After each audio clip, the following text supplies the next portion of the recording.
You ask Tiger to solve. This deals with linear equations with one unknown. The final result is z equals 1. Let's solve it step by step. Group all constants on the right side of the equation. Subtract 1 from both sides.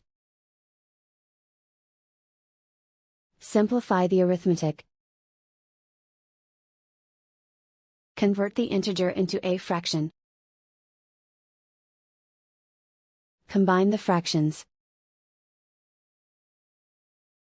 Combine the numerators. Isolate the z. Multiply both sides by 2. Group like terms. Multiply the coefficients. Simplify the fraction. Multiply the fractions. Simplify the fraction.